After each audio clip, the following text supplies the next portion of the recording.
Hey guys, look what I got. That's right, I got the E-flite Su-30 twin 70mm EDF jet. In this video, we are gonna unbox it. We're gonna take a look at all the parts and pieces. And then at the end, we're gonna wrap things up with our pros and cons. Coming up next, we're gonna see what's going on inside the box. All right, guys, this is what it looks like all packaged up. I just slid this big old chunk of foam outside of the box, and I have to say that the box is really heavy for an EDF jet, so this is going to be a big heavy plane. I'm excited about that, scared about that, excited again on top of that. So coming up next, I'm going to do a nice tight scan of how this is packaged, and that's coming up next. Okay, so here's a nice tight shot of the scan. You can see the missiles, the nose cone, the fuselage, and of course, here are the main wings right there with that big old Russian star. And coming up next, we are going to show everything outside of the box, all spread around, and we'll do another scan that's similar to this coming up next. Okay, so this is a look at the fuselage. It is huge, guys, so I'm going to try and break this down into bite-sized pieces. There's all the stuff in the background, and this thing is substantial. I think that's the best way for me to describe it and not swear. Before I get this thing too assembled, let's take a good look inside this battery bay. I know a bunch of you have been wondering about that. So, definitely not a small battery bay. Got a medium-sized fist right there. So, I think a little bit bigger than the Freewing F-22 battery bay. I mean, a little smaller rather, but still should give us some options there for center of gravity, moving the battery around. And here's the receiver, a nice tight look on that. Here's a look at the canopy. Got some dashboard details there. Pilot not looking too shabby.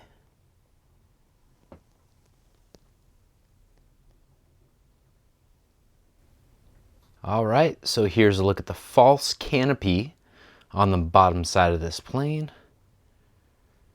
Here is a look at the rest of the fuse. This looks so incredible, guys. All right, so let's look at the two ESCs and have a look at the intakes. Now, you'll notice that there's a little bit of plastic spider web or whatever you want to call that in there. No big deal.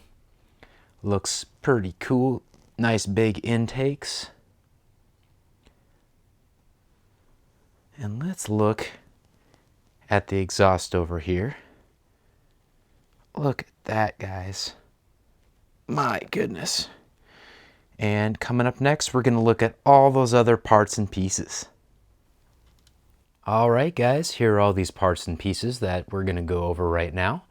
And of course, we're going to start with the main wing. This piece right here is plastic on the tip. And of course, we've got the navigation light right there. Right here, we've got a piece that slides into the tail section. I do not know what it's called, but I do know that it should be magnetized. It's not, but it should be magnetized just like the nose cone. I may modify that. I may also use double stick tape because that may make a difference between me being able to easily transport this lengthwise or not in my car.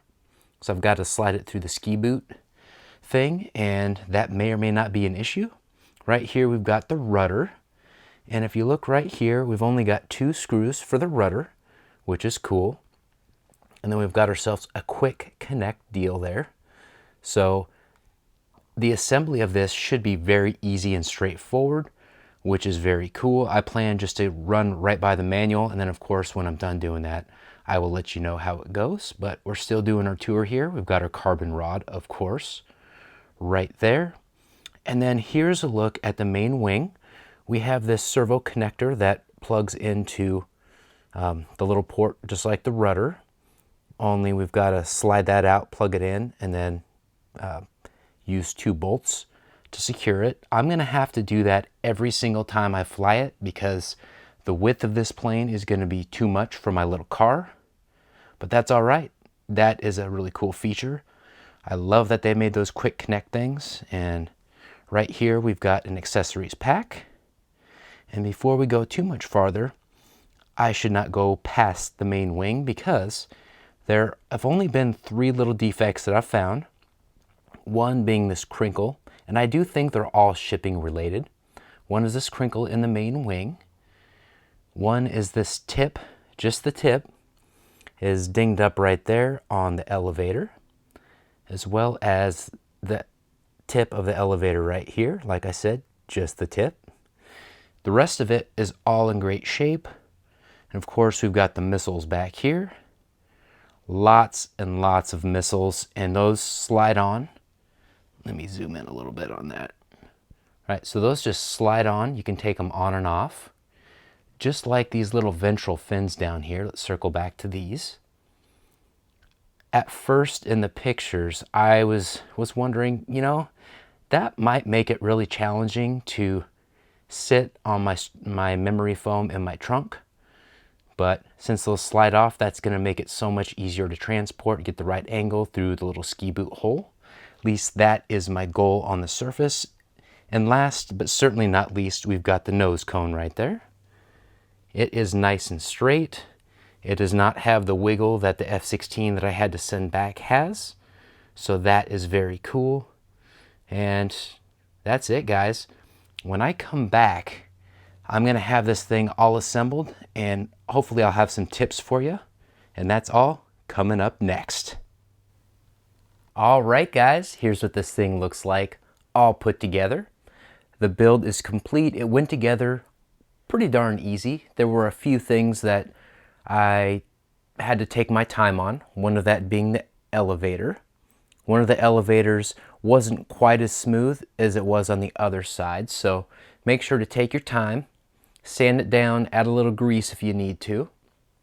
I added just a little bit of petroleum jelly, and that seemed to smooth it out a little bit, so that is a good thing. Let's do a little demonstration here. I've got my radio in my hands, so let's take advantage of that. We have the air brake set up on the D switch on my DX6, which is a 3-position switch. If you go to the 2nd position, there is nothing. However, if you go to the 3rd position, that happens. Going back to the middle, nothing. Going back down, beautiful. All right, so let's do some other stuff. One, elevators, or excuse me, ailerons. I'm getting a little tired, guys. Elevators. Look at how sweet that looks, guys. And of course, rudders. And if you look, you can see the lights down there on that main steering wheel. There's 3 big bright lights, which is really cool. And while we've got this thing with radio in hand, I'm going to turn up the motors a little bit. I'm not going to give her a bunch of goose, but we'll do something right here, guys.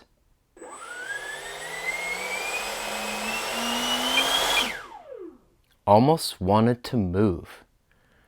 All right, when we come back, I've got a special treat for you. All right, guys, this is the special treat. You are seeing nothing but the LEDs off this plane. This thing is really awesome, really bright. I definitely would not fly this in pitch black, but my goodness, this will certainly help with orientation on those darker days, which happen a lot here in the Pacific Northwest. Coming up next, we're gonna do our pros and cons. All right, guys, we're gonna do our pros and cons for this big, beautiful jet. As far as the pros go, the assembly was very straightforward. Just follow the manual and you'll be well taken care of. Teardown will be easy at the field, and assembly at the field for that matter too, especially if you've got a RC plane rack that's tall with this big beautiful plane. That will come in very handy. The paint job, as you can see, looks phenomenal. The functional air brake is awesome, just an incredible scale detail. I really like that. Another thing I really like are the big bright lights. I love those on RC planes. It also has really nice rugged retracts with excellent suspension, especially that nose wheel. It has so much flex in it. It's going to make me that much more comfortable when I come into land, because I know it's going to be there to help me out. Now, as far as the cons go, the little antennas on the top right there and on the bottom, that's going to make it a little bit more difficult to transport, because I'm trying to thread this fuselage through the ski boot hole in my car. So I really would have wished that they would have made those optional. That would have come in handy for me. The tail piece, if that little foam piece that I showed earlier, if that would have been magnetized like the nose cone right there, that would make it that much easier to transport, because that foam piece does add a good 6-7 inches to the back of it. So if you're already in a tight space, it'd be really nice to easily be able to move that. And it looks like I'll be able to mod it pretty easy with magnets. So that's what I'm going to do before I go and fly it. And last but not least, as far as the cons go, one elevator moved easier than the other. It took a while, quite a while actually, for me to break that in. So there was a little more symmetry with how they moved. But with all that being said, overall this plane is awesome. GBLynden approved and then some. Like, comment, and subscribe. And GBLynden out.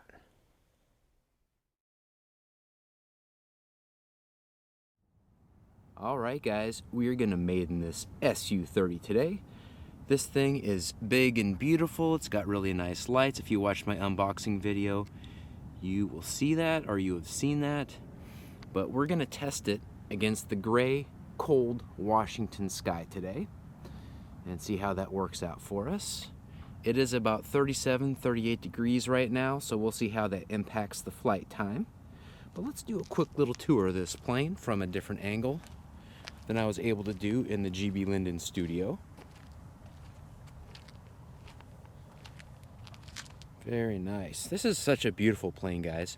One thing that I do want to show you, I did do a mod, and for those of you that watched my RC Hump Day stream, you'll know that I did a mod to magnet this thing in, and that works out really well. It's a tight fit with the foam anyway, but because of my car, in fact, let's take a look at that, see what we're working with there. I really don't have much space, and it barely fit into that ski boot thing, but it did fit.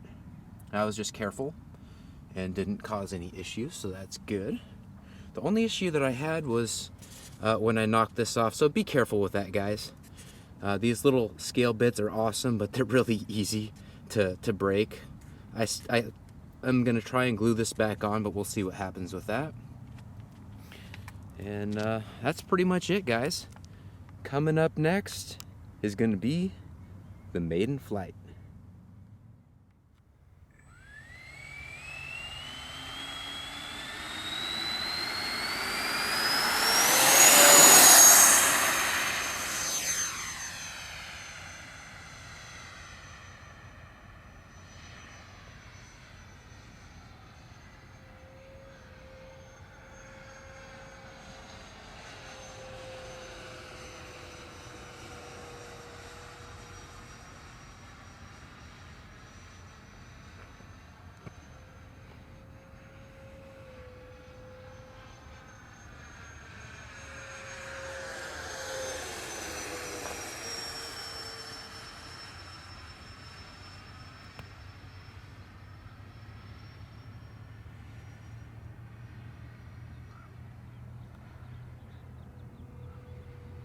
Feels big.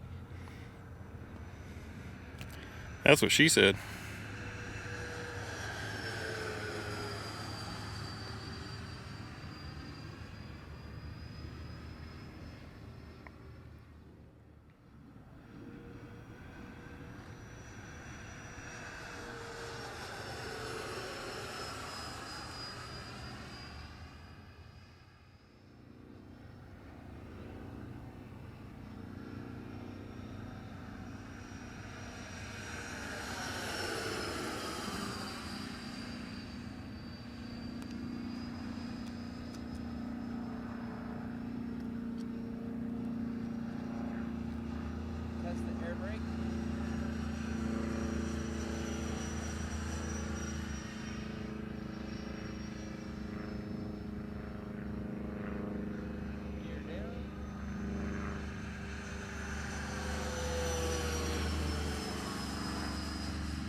All right, guys, that was a cool Maiden.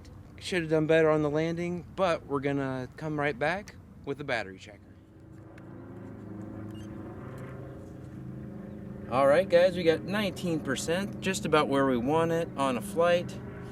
Did not want the landing like that, but I'll take it on a maiden flight with something that's definitely out of my comfort zone.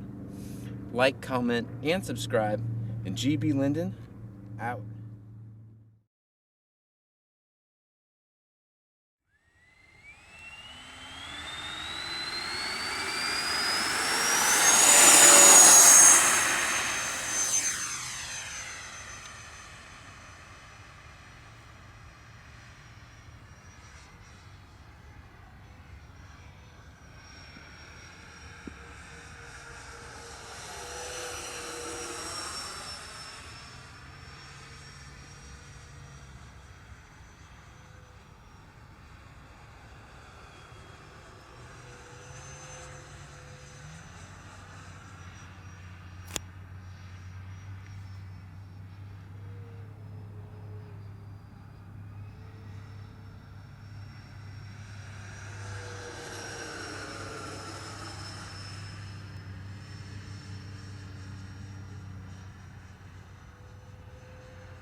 Ooh. G-test. Very nice.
Definitely take that land.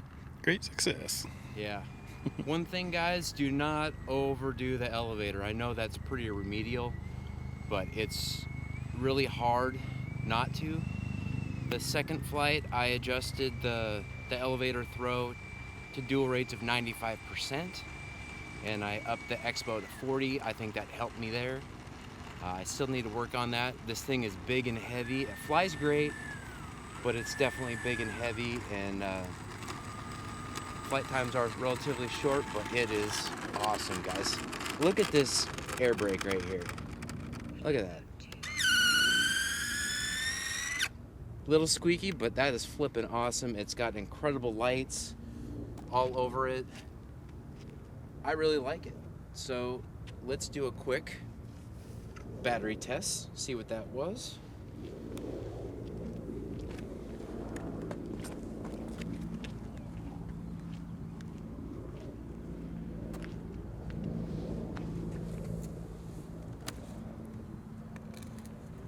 Let's unplug it for a true reading.